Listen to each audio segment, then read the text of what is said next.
नमस्कार, जय जोहार। क्या आप भी गवर्नमेंट एग्जाम्स की तैयारी करना चाहते हैं? क्या आप भी मेमोरी टेक्निक्स और ट्रिक्स के जरिए बहुत ही कम समय में स्मार्ट स्टडी करना चाहते हैं? क्या आप चाहते हैं कि सीजी व्यापम टॉपर आपको पढ़ाए? तो डाउनलोड करिए योगेंद्र साहू क्लासेस ऐप। यहाँ 10 से अधिक गवर्नमेंट एग्जाम्स क्रैक करने वाले और सीजी व्यापम टॉप करने वाले योगेंद्र सर सीजीपीएससी और सीजी व्यापम के अंतर्गत होने वाले सभी एग्जाम्स की तैयारी कराएं। तो डाउनलोड करिए Yogendra Sahu classes app to be the best, learn from the best.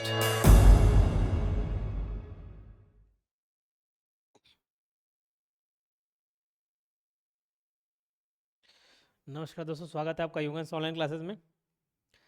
Hariram Patel की कंप्यूटर की किताब जो है उसको हम वीडियो को फॉर्म दे रहे हैं, एक एक लाइन को एक्सप्लेन करते हुए चल रहे हैं। और यकीन मानिए आने वाले हॉस्टल वार्डन के एग्ज़ाम में या किसी भी व्यापम एग्ज़ाम में इस किताब में जो बातें लिखी हैं तो सब किताब, ये हर कोई किताब लेकर रखा ही हुआ होता है।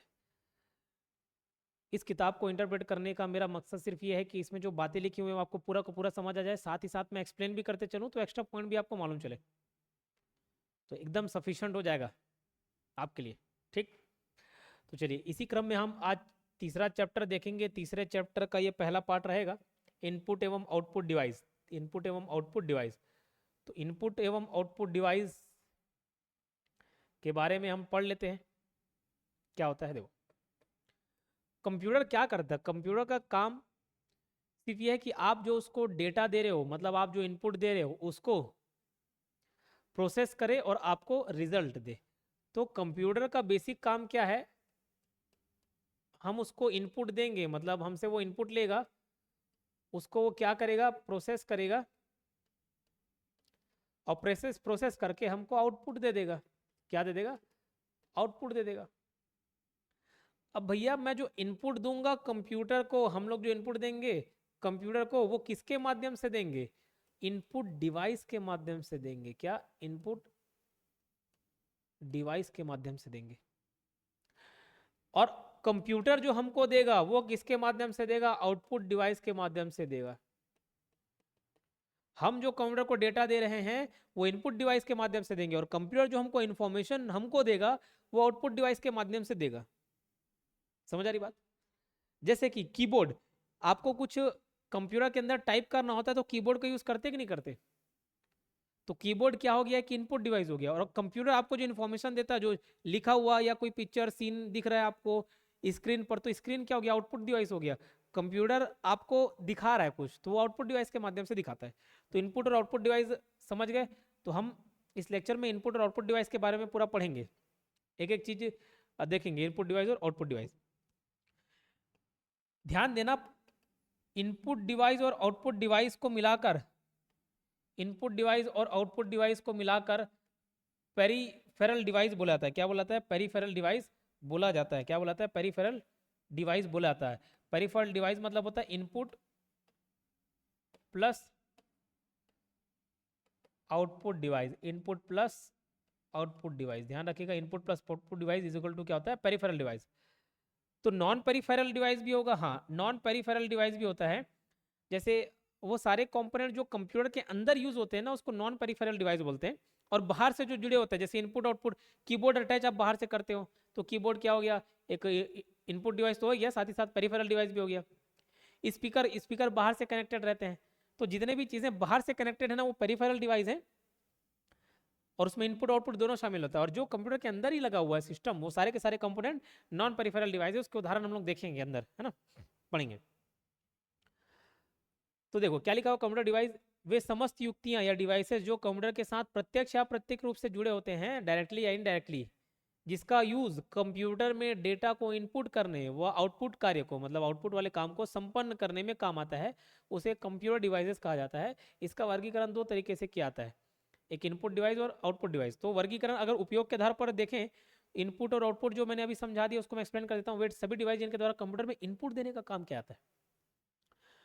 डेटा कंप्यूटर में प्रविष्टि करने के लिए, प्रविष्टि मतलब होता है एंट्री, एंट्री करने के लिए इसका यूज किया जाता है। और वे सभी डिवाइस जिनके द्वारा कंप्यूटर से हमें आउटपुट मिलता है, वो क्या हो गया? आउटपुट डिवाइस हो गया। इसका उदाहरण माउस, कीबोर्ड, स्कैनर, उसका मॉनिटर और प्रिंटर। ये उदाहरण हो गया, उस पर डिटेल में बात करेंगे कौन कौन से इनपुट कौन कौन से आउटपुट। कभी गलती नहीं होगी, यहाँ से बहुत क्वेश्चन पूछे जाते हैं। जुड़े रहने के आधार पर पेरिफेरल और नॉन पेरिफेरल डिवाइस में इसको बांटा गया है। पेरिफेरल डिवाइस में सभी डिवाइस जो कंप्यूटर में बाह्य एक्सटर्नल रूप से जुड़े होते हैं, इसमें इनपुट आउटपुट दोनों आ जाता है ना। जैसे मॉनिटर हो गया, कीबोर्ड हो गया। जैसे मॉनिटर एक आउटपुट डिवाइस हो गया तो ये भी पेरिफेरल में आ गया। कीबोर्ड एक इनपुट डिवाइस हो गया, ये भी पेरिफेरल में आ गया। प्रिंटर एक आउटपुट डिवाइस हो गया, ये भी पेरिफेरल डिवाइस में काउंट हो रहा है। माउस इनपुट डिवाइस है, ये पेरिफेरल डिवाइस में काउंट हो रहा है। तो इसमें इनपुट आउटपुट दोनों आ जाता है। इनको आवश्यकता पड़ने पर कंप्यूटर से अलग किया जाता है क्योंकि बाहरी रूप से कनेक्टेड रहते हैं। जैसे कीबोर्ड के लिए या तो PS2 पोर्ट यूज किया जाता है, कीबोर्ड माउस के लिए PS2 पोर्ट या USB पोर्ट यूज किया जाता है, तो लगे रहेगा। जब चाहे आप उसका केबल खींच के उसको बाहर कर सकते हैं। नॉन पेरिफेरल डिवाइस, ये सभी कंप्यूटर डिवाइस जो कंप्यूटर में आंतरिक इंटरनल से जुड़े होते हैं। मैं बताया कंप्यूटर के अंदर जुड़े होते हैं, जैसे RAM, hard disk, sound card, video card. यह डिवाइस सिस्टम के कैबिनेट के अंदर रहते हैं या मदरबोर्ड में उपस्थित रहते हैं। जो ढांचा दिया रहता है, जैसे आपके सामने अगर डेस्कटॉप कंप्यूटर है, जिसको हम लोग आमतौर पे CPU बोल देते हैं, हालांकि वो कैबिनेट है, CPU कैबिनेट है, उसके अंतर्गत CPU, मदरबोर्ड, ये सब रहते हैं। तो यह डिवाइस सिस्टम कैबिनेट के अंदर होते हैं या मदरबोर्ड में उपस्थित होते हैं। पेरिफेरल डिवाइस मतलब होता है कंप्यूटर से जोड़ा गया डिवाइस। ये कई बार क्वेश्चन पूछा गया है। कंप्यूटर के इनपुट और आउटपुट डिवाइस युक्ति मतलब डिवाइस को एक साथ पेरिफेरल डिवाइस कहते हैं। ये तो मैं बता दिया, इंपॉर्टेंट पॉइंट है, हॉस्टल में भी पूछा गया 2014 में, क्योंकि ये CPU के चारों ओर लगा रहता है। इतनी सी बात समझ आई। हार्ड कॉपी और सॉफ्ट कॉपी में एक अंतर बता दिया हूँ, इतना ज़्यादा डिटेल में पढ़ने की जरूरत नहीं है। जैसे ये मैं आपको PDF दूँ, एकदम शॉर्ट में बता रहा हूँ, समझ आ जाएगा। ये PDF दूँ, PDF आप सिर्फ मोबाइल में देख रहे हो तो वो सॉफ्ट कॉपी है, जिसको आप छू नहीं सकते। देख सकते हो, वर्चुअली देख सकते हो, महसूस कर सकते हो, छू नहीं सकते।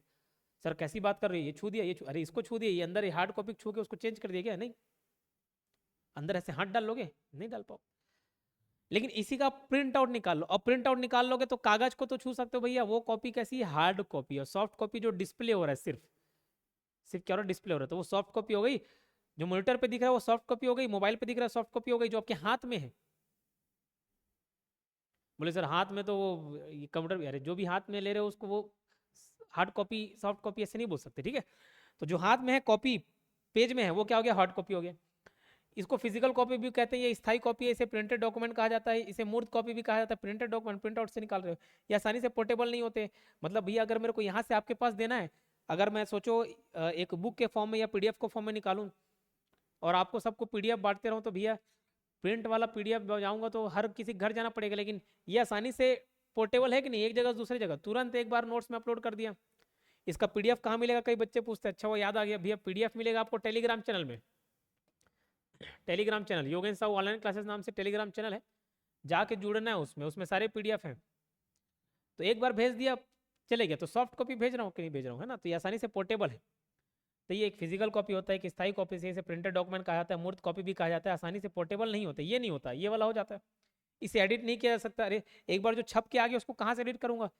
इसको भले अगर ये MS वर्ड में टाइप हुआ रहता है तो मैं इसको भले एडिट कर सकता हूँ, लेकिन एक बार जो छप के निकल गया उसको कहाँ एडिट कर सकते हैं? न्यूज़पेपर, मैगजीन इसका उदाहरण है।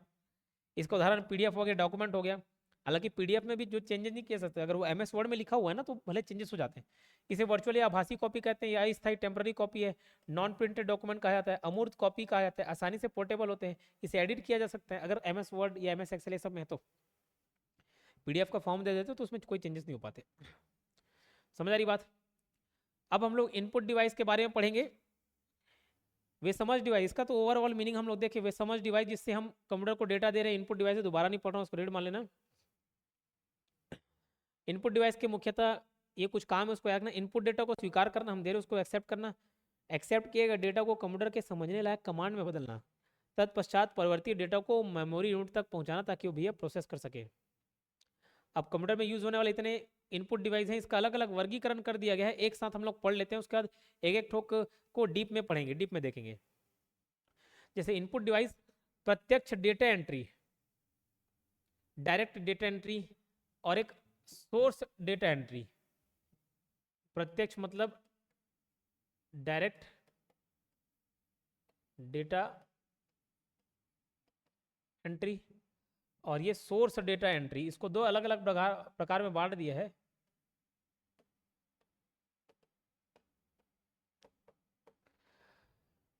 प्रत्यक्ष डेटा एंट्री के अंतर्गत 3 प्रकार में और बांटे गए, जैसे typing, pointing device. Pointing device जो है कई बार पूछा गया है। पॉइंटिंग डिवाइस याद रखना है आपको। फिर pick, touch screen, light pen, ये सब पिक डिवाइस हैं, इसको हम पढ़ेंगे, देखेंगे आगे। सोर्स डेटा एंट्री को भी 3 प्रकार में बांटा गया है, audio source, video source, optical source. तो इनपुट डिवाइस का अलग अलग वर्गीकरण, सबसे पहले दो, एक डायरेक्ट डेटा एंट्री और एक source data entry. Direct data को भी 3 भागों में बांटा गया, पॉइंटिंग, पिक और टाइपिंग। इसको भी 3 भागों में बांटा गया, सोर्स डेटा को ऑडियो, वीडियो और ऑप्टिकल सोर्स। समझ आ रही बात? टाइपिंग डिवाइस, अरे कीबोर्ड, कीबोर्ड में टाइप करते कि नहीं करते, ये पूरा कीबोर्ड होता है। इसको अभी हम वर्गीकरण देखेंगे पूरा कीबोर्ड, यहाँ फंक्शन कीज होता है, न्यूमेरिक कीज होता है, सारे के सारे हम पढ़ेंगे, है ना। पॉइंटिंग डिवाइस, पॉइंटिंग डिवाइस जिससे आप पॉइंट कर सकते हो, जैसे माउस, कर्सर को मूव कर सकते हो, ऐसे टाइप का कर्सर रहता है, ये ऐसा रहता है ना, ऐसे कर्सर रहता है इसको मूव कर सकते हो नहीं कर सकते। माउस हो गया, ट्रैक बॉल हो गया, जहाँ कोई पॉइंट कर सके, जॉयस्टिक हो गया, टच पैड हो गया, सारे के सारे पॉइंटिंग डिवाइस है, पूछे गए हैं। और पिक डिवाइस में टच स्क्रीन और लाइट या स्टाइलस पेन आता है, इसको स्टाइलस बोलते हैं, ये क्या हो गया, स्टाइलस है, लाइट पेन या स्टाइलस पेन या टच स्क्रीन, ये pick device. Source data entry में ऑडियो सोर्स, ऑडियो सोर्स में माइक्रोफोन, स्पीच रिकॉग्निशन, ये सब होता है। वीडियो सोर्स में डिजिटल कैमरा या वेब कैम बोल सकते हो। ऑप्टिकल सोर्स में scanner, BCR, OCR, MICR, SCR और क्यूआर, ये सब के फुल फॉर्म हम लोग देखेंगे। Bar code reader, optical character recognition, ये सब हम पढ़ेंगे डिटेल में एक एक बार। आज जो हमारा मेन टॉपिक रहेगा कीबोर्ड रहेगा, और ये थोड़ा टॉपिक लंबा चलने वाला है ना ये टॉपिक हमारा लंबा चलने वाला है। अब देखो, सबसे पहले हम लोग कीबोर्ड के बारे में जान लेते हैं। कीबोर्ड यह प्राथमिक, प्राइमरी इनपुट डिवाइस। अगर पूछा जाए कि निम्नलिखित में से कौन सा प्राइमरी इनपुट डिवाइस है, प्राथमिक इनपुट डिवाइस है, which of the following is primary input device, तो दो ठो प्राइमरी इनपुट डिवाइस होता है, एक होता है माउस, एक होता है कीबोर्ड। एक होता है माउस, एक होता है कीबोर्ड। कीबोर्ड के जनक, ये नाम की से याद रखना, क्रिस्टोफर सोलेस। क्रिस्टोफर सोलेस को कहा जाता है कीबोर्ड का जनक, क्रिस्टोफर सोलेस को 1868 में। यह खोज परिणामों को ट्रिगर करता है, क्या करता है, ट्रिगर करता है। इसका कहने, ये एग्जाम में क्वेश्चन पूछा गया, इसका कहने का तात्पर्य था कि आपको कोई चीज ढूंढना है ना, तो कीबोर्ड में एंट्री करके उसको एंटर मारोगे तो उसको ट्रिगर करता है, मतलब एक्सेस करने देता है, समझ लो, ठीक है, एक्टिव कर देता है। अभी आधुनिक समय में जो कीबोर्ड यूज किया जा रहा है उसे क्वेटी कीबोर्ड बोलते हैं, क्वेटी आधारित कीबोर्ड होता है। इसे क्वेटी इसलिए कहा था है क्योंकि कीबोर्ड के प्रथम 6 अल्फाबेट यही होते हैं, QWERTY। अभी एकदम एकदम खतरनाक करियाडू दिख रहा है, ये मेरे ख्याल से नहीं दिख रहा होगा, आपको समझ नहीं आ रहा होगा। एक कंप्यूटर अपने स्क्रीन पर भी मैं कीबोर्ड का फोटो इंपोर्ट करके आपको दिखा दूंगा, तो आसानी से समझ आएगा कौन कौन से क्या क्या कीज होते हैं। ठीक, समझ आ रही बात। अब ये क्वेटी कीबोर्ड, एक सवाल बच्चे के मन में आ सकता है, सर ABCD लाइन से क्यों नहीं हो सकता, बचपन से तो ABCD ये पढ़ाया जाता है, फिर इसमें टाइपिंग प्रैक्टिस करना पड़ता है क्वेटी कीबोर्ड में। तो इसका कारण में ये है, हम लोग जब आपको कीबोर्ड सिखाते हैं ना, तो ये ASDF ये उंगली रहती है और ये एल्फ इस पे रहता है, और ये वाला JKL और ये कोई साइन रहता है उसमें, और ये वाला स्पेस में रहता है, इस टाइप का आपका हाथ रहता है, उसके बाद आप टाइप करते हो, ठीक है। हेलो,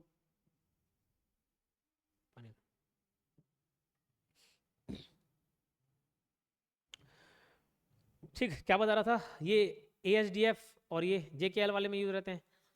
अब इन उंगलियों में उन अल्फाबेट्स को रखे गए हैं जिनका सबसे ज्यादा यूज होता है टाइपिंग में, इंग्लिश के हिसाब से ASDF का बहुत ज्यादा यूज होता है, JKL का बहुत ज्यादा यूज होता है।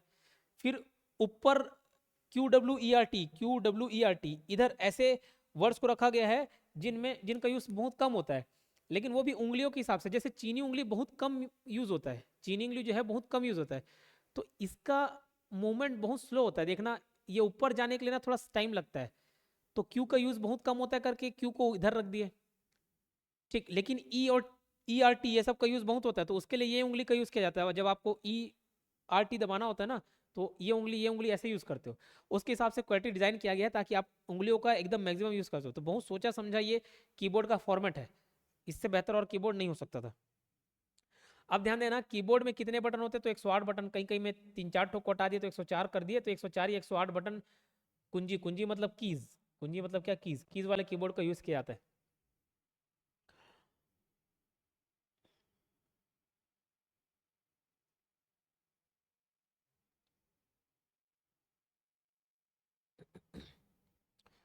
अब ये सारे के सारे को मैं यूज बता देता हूँ, एक काम करता हूँ, आपको मैं दिखाता हूँ, इसको हमको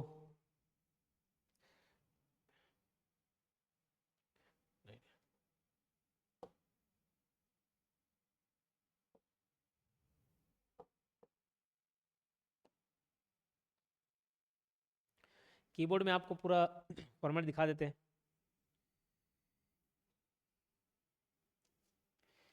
कीबोर्ड का फोटो दिखा देते हैं भैया।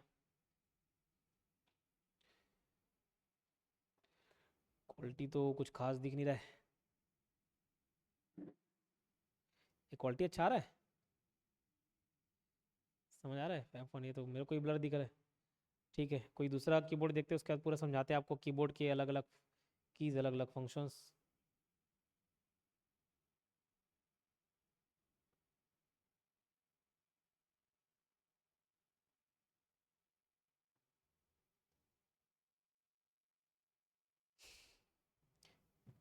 एक भी अच्छा दिख नहीं रहा है।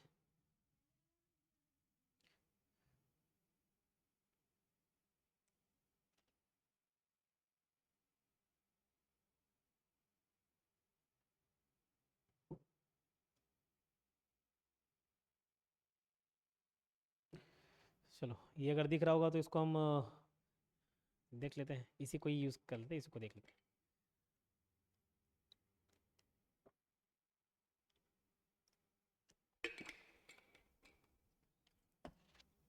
अब देखो, लाइन से मैं बताते जा रहा हूँ।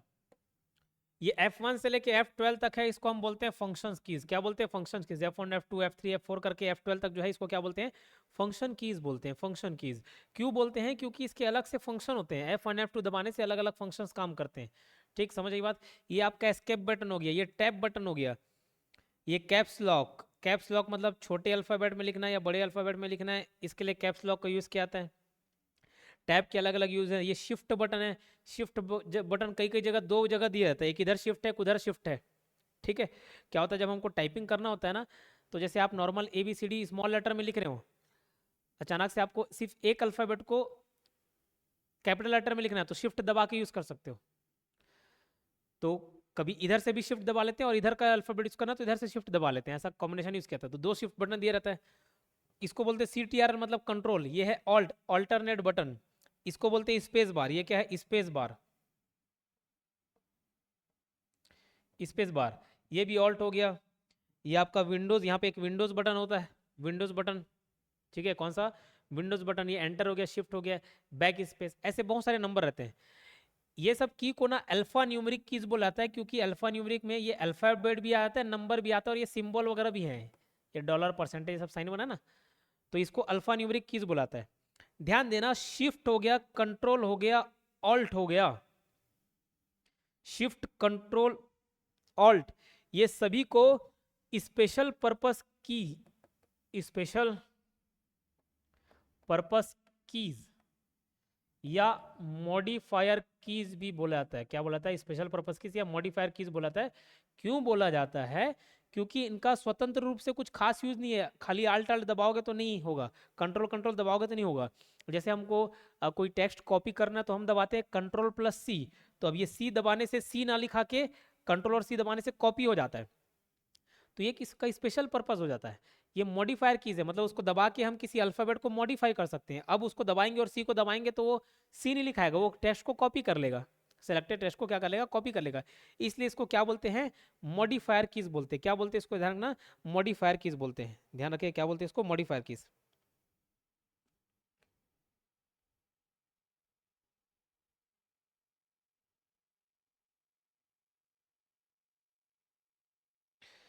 समझिए बात?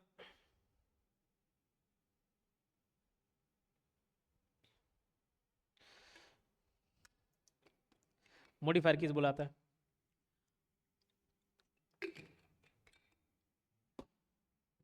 ये कीबोर्ड में ना, ये क्या है, लैपटॉप वाला कीबोर्ड, लैपटॉप वाले भी कीबोर्ड में नहीं, साइड में और नंबर वाले कीज भी होते हैं।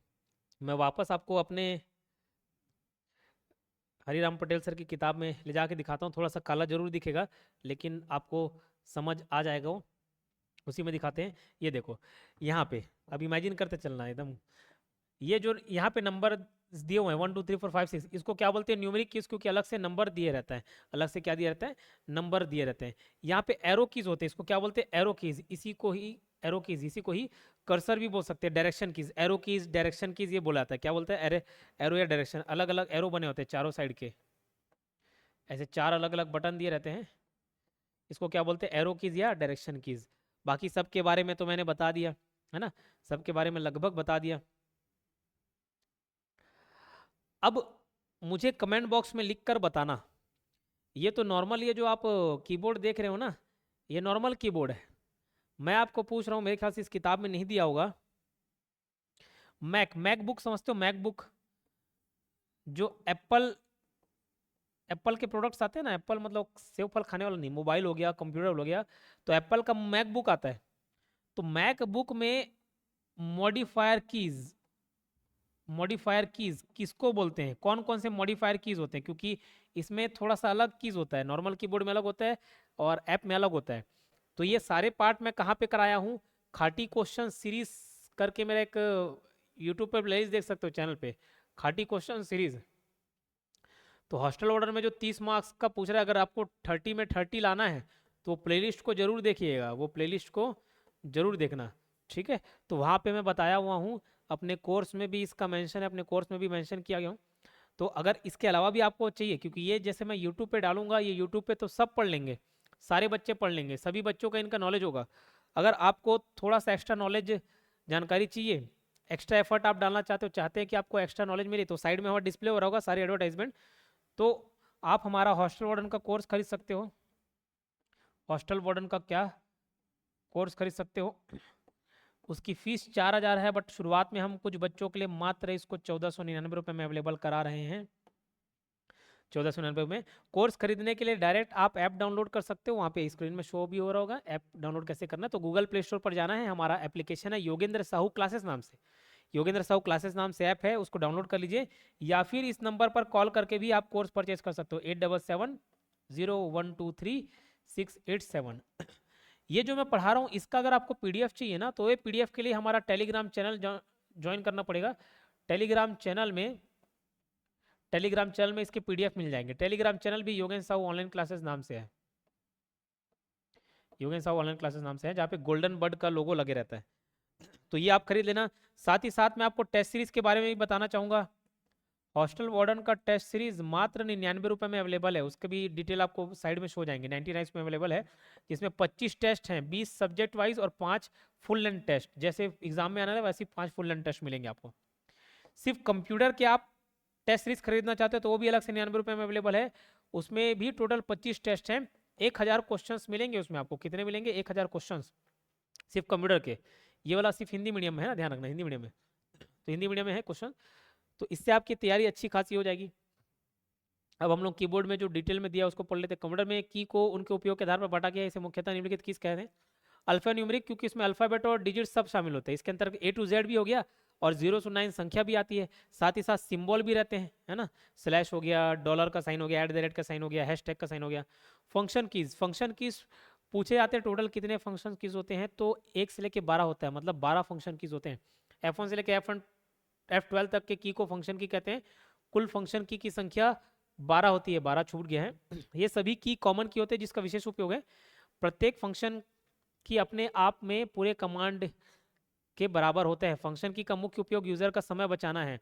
जैसे देखो MS विंडोज में प्रयुक्त फंक्शन कीज और उनके कार्य, इसको याद रख लेना। F1 दबाने से हेल्प मेनू खुलता है, F2 दबाने से फाइल और फोल्डर को रीनेम करने के लिए, जैसे किसी आप फोल्डर को सेलेक्ट किए हो ना, उस पर सेलेक्ट करके F2 दबाओगे तो रीनेम करने के लिए ऑप्शन आ जाएगा। F3 से सर्च बॉक्स खुल जाता है, F4 से एड्रेस बॉक्स खुल जाता है, हो जाए। F5 से वर्तमान ओपन विंडो को रिफ्रेश करने के लिए F5 दबाओगे तो क्या रिफ्रेश हो जाता है। F6 कर्सर को एड्रेस बार में लाने के लिए, कहाँ पे? एड्रेस बार में लाने के लिए। F7 को MS ऑफिस में स्पेलिंग और ग्रामर चेक करने के लिए यूज किया जाता है। F7 तो उसको ऐसे याद किया जैसा है, S से आपका 7 भी होता है और S से आपका स्पेलिंग भी होता है, तो ये काफी आसान हो जाएगा आपको याद रखना, S से 7 भी होता है, S से स्पेलिंग भी होता है।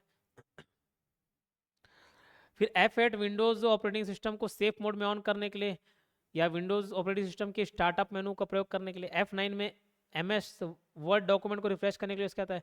F10 मेन्यू बार को हाईलाइट करने के लिए। F11 फुल स्क्रीन मोड को ओपन या क्लोज करने के लिए, और F12 MS वर्ड में save as dialog box open करने के लिए। समझिए बात?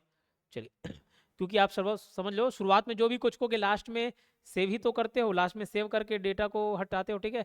तो F12 में क्या करते हैं, सेव एज विंडोज बॉक्स खुलता है या डायलॉग बॉक्स खुलता है, सेव एज डायलॉग बॉक्स खुलता है। समझ ये बात। कर्सर मूवमेंट कीज होता है, जैसे नंबर वगैरह को आगे पीछे करना, इसको नेविगेशन की भी बुलाता है, डायरेक्शन की भी बुलाता है, एरो की भी बुलाता है। चार वो डिजाइन बने होते हैं ना ऐसे, ऐसे चार बटन होते हैं अलग अलग, ठीक है।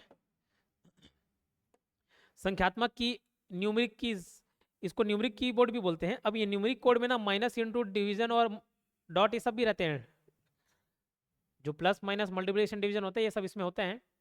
तो देखो साइड में अगर नंबर की रहते हैं 1 2 3 4 5 6 7 8 9 ऐसे नंबर कीज रहते हैं। अब इसी में ही मल्टीप्लिकेशन डिवीजन का भी छुपे रहता है नंबर। तो ध्यान देना, एक और बटन रहता है जिसको हम लोग बोलते हैं न्यूमरिक की। तो न्यूमरिक की नहीं, नंबर लॉक, ऐसे NUM लॉक करके दिया रहेगा। अगर आप नंबर लॉक बटन को एक बार दबाते हैं, साइड में एक ठोक छोटा सा से लाइट वाला जलते रहता है, ग्रीन वाला बटन रहता है, वो बटन अगर ऑन हो गया, ग्रीन येलो जो भी रहता है, वो बटन ऑन हो गया मतलब नंबर लॉक बटन को एक बार दबाए तो ये ऑन हो गया, बटन लाइट जल रहा है मतलब ऑन हो गया। अब जब नंबर लॉक वाले बटन को आप दबाए तो नंबर लॉक हो जाता है, अब सिर्फ नंबर लिखाएगा। लेकिन उसको ऑफ कर देते हो तो उसके अंतर्गत प्लस माइनस डिवीजन मल्टीप्लिकेशन जो साइन बना हुआ है वो सारे यूज होने लगते हैं। स्पेशल पर्पस कीज, इसको मॉडिफायर कीज भी बुलाता है। नंबर लॉक कीज भी हो गया, ये एक टॉगल की तरह काम करता है, इसको ऑन करने के लिए और ऑफ करने के लिए दोनों ही परिस्थिति में इसी की को दबाना होता है। जब नंबर लॉक ऑन होता है तो नंबर पटल से संख्या अंकित की जा सकती है, और ऑफ होने पर यह कर्सर मूवमेंट की तरह काम करता है, जो जो उसमें मतलब सिंबल दिए होंगे वो काम करेगा। कैप्स लॉक की के बारे में बता दिया, अल्फाबेट को आपको कैपिटल लेटर में लिखना होता है कि स्मॉल लेटर, उसके लिए। शिफ्ट की का यूज हम कॉम्बिनेशन कीज की तरह यूज करते हैं, ध्यान देना, कॉम्बिनेशन की तरह यूज करते हैं। अच्छा, ये सारे के सारे स्पेशल पर्पस कीज हैं, और स्पेशल पर्पस कीज में भी ये सारे कीज को क्या बोलते हैं, स्पेशल पर्पस की बोलते हैं। स्पेशल पर्पस की में भी अलग से मॉडिफायर कीज भी आते हैं। मॉडिफायर की में या कॉम्बिनेशन की में शिफ्ट शामिल होता है, कंट्रोल शामिल होता है और ऑल्ट शामिल होता है, इतना ध्यान रखना। तो सारे के सारे मॉडिफायर कीज या combination keys special purpose keys हो सकते हैं, लेकिन सभी special purpose keys modifier keys नहीं हो सकते, इस बात को ध्यान रखना। शिफ्ट की का उपयोग बता दिया, कॉम्बिनेशन की तरह यूज करते हैं जब हम शिफ्ट के साथ किसी दूसरे बटन को दबाते हैं तो उस बटन के ऊपर छपे हुए कैरेक्टर टाइप होते हैं। जैसे ऊपर नंबर हो 0 1 2 3 1 2 3 4 करके नंबर दिया रहता है, अगर किसी में नंबर के साथ नीचे बताया हुआ है हैश टैग ऐसा कुछ बताया हुआ है, शिफ्ट दबा के उसको दबाओगे तो हैश बटन दबेगा। समझ आ रही बात, क्लियर। टैब की का प्रयोग कर्सर को एक निश्चित दूरी तक सरकाने के लिए किया जाता है, और अलग अलग कॉलम सेक्शन बना हुआ है ना जैसे ये, तो टैब दबाओगे तो यहाँ से यहाँ कूद देगा, यहाँ से यहाँ कूद देगा, और साथ ही साथ जैसे आप टाइप कर रहे हो MS वर्ड वगैरह में तो एक निश्चित दूरी ये लेफ्ट से राइट की ओर खिसक जाता है टैब दबाने से। टैब का क्यू प्रयोग करने पर कर्सर को एक निश्चित दूरी तक सरकाने के लिए किया जाता है। वर्ड प्रोसेसिंग में पैराग्राफ को इंटेंड करने के लिए भी किया जाता है, जब MS वर्ड पढ़ेंगे ना तो देखेंगे इंटेंड क्या होता है। अगर हम एक्सेल शीट पर कार्य कर रहे हैं तो एक सेल से दूसरे सेल पे जाने के लिए भी कर सकते हैं, ये भी देख लिए। एस्केप की का प्रयोग वर्तमान प्रोग्राम से बाहर आने के लिए किया जाता है, ESC नाम से एस्केप की। यह कीबोर्ड की सबसे पहली की है जो सबसे बाएं तरफ ऊपर में होती है, टॉप लेफ्ट कॉर्नर में। बैक स्पेस की, कोई चीज लिख रहे हैं और डिलीट करने के लिए बैक स्पेस दबाते हैं, और कंट्रोल प्लस बैक स्पेस दबाओगे तो बाएं भाग के शब्द को हटाने के लिए, कर्सर के बाएं भाग को, या कर्सर की ठीक बाएं ओर के अक्षर को मिटाने के लिए किया जाता है, और कंट्रोल प्लस बैक स्पेस तो पूरे शब्द को हटा देगा। अच्छा, डिलीट करने से क्या होगा, जैसे मैंने लिखा YOGEN, अब यहाँ पे मैं आके रुक गया, अब यहाँ से अगर मैं बैक स्पेस दबाऊंगा ना तो N हट जाएगा, और सपोज कर्सर यहाँ पे YOGE के बीच में है, अगर मैं बैक स्पेस दबाऊंगा तो O हटेगा, और डिलीट दबाऊंगा तो ये राइट साइड G हट जाएगा, D बटन रिपीट हो जाएगा। समझ।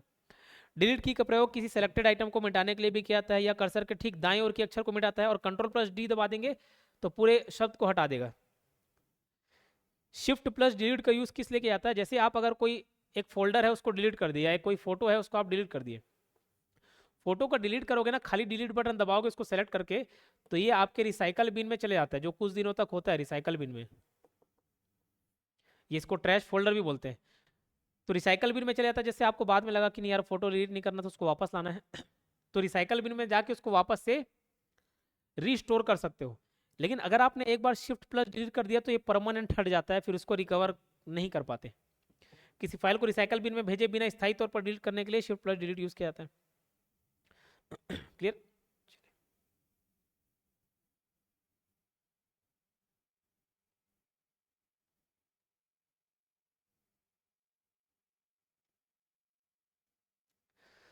अब गला थोड़ा सा जवाब दे रहा है क्योंकि मैं लगातार पिछले 4 घंटे से बैक टू बैक क्लास ले रहा हूँ, तो मैं अपनी वाणी को फिलहाल यहीं पे विराम देता हूँ। कितने मिनट का रिकॉर्डिंग हुआ? 30 मिनट ना। तो कीबोर्ड को आज खैर ख़त्म कराना था, बट ठीक है, सीरीज़ तो चलते रहेंगी। लगातार ज़्यादा जोर दूंगा तो गला बढ़ जाएगा, क्लास ही लेना मुश्किल हो जाएगा। तो आज की सीरीज़ को मैं यहीं पे समाप्त करता हूँ। कल हम इसका अगला लेक्चर देखेंगे, कीबोर्ड से स्टार्ट करेंगे, वापस से नहीं, मतलब जहाँ से छोड़े वहाँ से हम लोग पढ़ लेंगे। ठीक है, कहाँ से पढ़ना है, कहाँ से बताना है? होम होम की से मुझे बताना है, होम की से मैं बताऊँगा। और इस सीरीज़ को पूरा कंप्लीट कर लेना है। साथ ही साथ यूट्यूब पे अगर आप फ्री में चीज़ें देखना चाहते हो तो ये हरिराम पटेल वाली सीरीज़ को पढ़ लेना, और खाटी क्वेश्चन सीरीज़ को देख लेना। लेकिन अगर आपको लगता है कि आप थोड़े बहुत पैसे अफोर्ड कर सकते हो, देखो हर एक सर्विस का अपना एक चार्जेस होता है। बच्चे को भले लगता होगा कि सर फीस लेने के लिए बता रहे हैं, लेकिन वो आपके भलाई के लिए। यूट्यूब पे सब कोई फ्री देख रहे हैं, लेकिन सिलेक्शन वही लेगा जो थोड़ा सा एक्स्ट्रा करके रखेगा, थोड़ा सा एक्स्ट्रा पार्ट उसको मिलेगा। तो चीज़ों को आसानी से समझने के लिए आप 1400-1500 खर्च कर सकते हो, बहुत बड़ी बात नहीं है। और ऐसा मत समझा करो कि 1400-1500 अगर मिलता है तो पूरा को पूरा मेरे पास पैसे आते हैं। 50% तो पूरा एप्लीकेशन का शेयर हो जाता है, और भी जितने टीम काम कर रहे हैं उस पर बचे 50% पे मुझे टैक्स देना होता है, यहाँ का ऑफिस का खर्चा निकालना होता है। तो बहुत ही लो कॉस्ट में हम प्रोवाइड करते हैं इस कोर्स को। वो कोर्स को आप खरीदेंगे तो यकीनन आपकी तैयारी एक अच्छे लेवल पे हो जाएगी। उस पूरा कोर्स को आप ख़त्म करोगे तो निश्चित आप एक जॉब ले सकते हो, सिलेक्शन ले सकते हो। तो उतना सोचना नहीं है, अगर आप अफोर्ड कर सकते हो तो बेशक कोर्स खरीद सकते हो। कोर्स के लिए साइड में तो ये स्क्रीन में दिख ही रहा है, और साथ ही साथ नंबर भी नीचे दिख रहा है, वो डिटेल फॉलो करके आप ज्वाइन कर सकते हैं। धन्यवाद। ऑफ कर देना।